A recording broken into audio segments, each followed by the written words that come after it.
एक बार दो मित्र जंगल से गुजर रहे थे।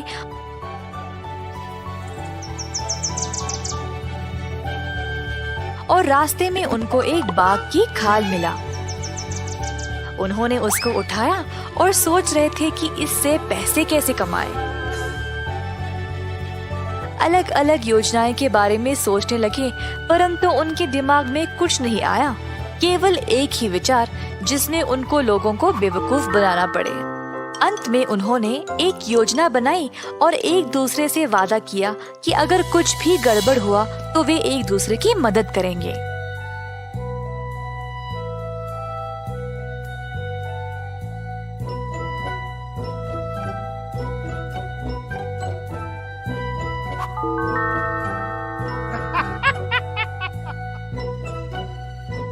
बिल्लू बाघ की खाल पहनकर लोगों का ध्यान खींचेगा और इसी दौरान किशन उन लोगों के घरों से चोरी करेगा।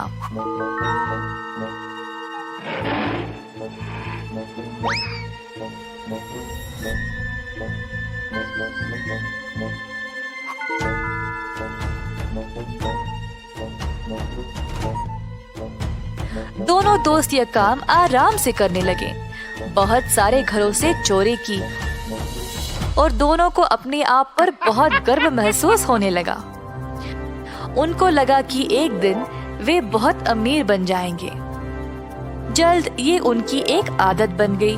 अब वे बड़े बड़े चोरी भी करने लगे। परंतु अचानक से एक दिन उनको एक मुसीबत का सामना करना पड़ा। एक दिन सच में एक असली बाघ उस जगह पे घूमने लगा और यह दो दोस्त सोचने लगे कि यह तीसरा आदमी कौन है। बाघ अचानक से उनकी ओर दौड़ने लगा, गरजते हुए। किशन वहाँ से भाग गया अपने दोस्त को छोड़कर। दूसरी ओर बिल्लू के पास समय नहीं था वहाँ से भागने के लिए, तो वह जमीन पर पड़ गया और मरे हुए का नाटक करने लगा। किशन ये सब एक पेड़ के ऊपर चढ़कर देख रहा था। असली बाघ आया और बिल्लू को उसके बाघ के खाल के नीचे से सूंघने लगा। पेड़ के ऊपर बैठे किशन को ऐसा लग रहा था जैसे बाघ बिल्लू के कान में कुछ फुसफुसा रहा था। बिल्लू बिना हिले अपने सांसों को रोक के रखा था। बाघ को लगा कि यह केवल एक दूसरा मरा हुआ बाघ है और वहाँ से चला गया। तुरंत बिल्लू उड़ गया भारी सांसें लेते हुए। किशन पेड़ के नीचे आया और पूछा, वैसे बाघ ने तुम्हारे कान में क्या बोला? किशन बार बार यही सवाल पूछने लगा। मैं तुम्हारा साथी हूँ ना, और तुम्हें मुझको सब कुछ बताना चाहिए। बिल्लू ने जवाब दिया, हम दोनों ने एक दूसरे से वादा किया है कि हम हमेशा एक दूसरे की मदद करेंगे, और तुम मेरी जान की परवाह किए बिना ऐसे सवाल कर रहे हो। खैर, तुमको जानना है ना कि बाघ ने मुझे क्या बोला? उसने मुझे तुम जैसे कंजूस लोगों से दूर रहने को बोला, और अब मैं वही करूँगा। कृपया मुझे मत छोड़ो, मुझे माफ कर देना दोस्त, मैं ऐसा कभी भी नहीं करूँगा, पर कृपया मुझसे दोस्ती नहीं तोड़ना। बिल्लू ने किशन से कहा कि ठीक है, वे दोनों अभी भी दोस्त रह सकते हैं, पर बिल्लू को अभी भी बहुत गुस्सा था। उसने किशन से बदला लेने की योजना बना रखी थी। अगले दिन दोनों ने मेयर साहब के घर को लूटने की योजना बनाई।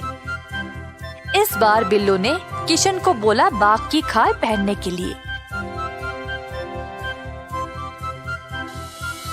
किशन ने माना और फिर दोनों दरवाजे के पास आ पहुँचे।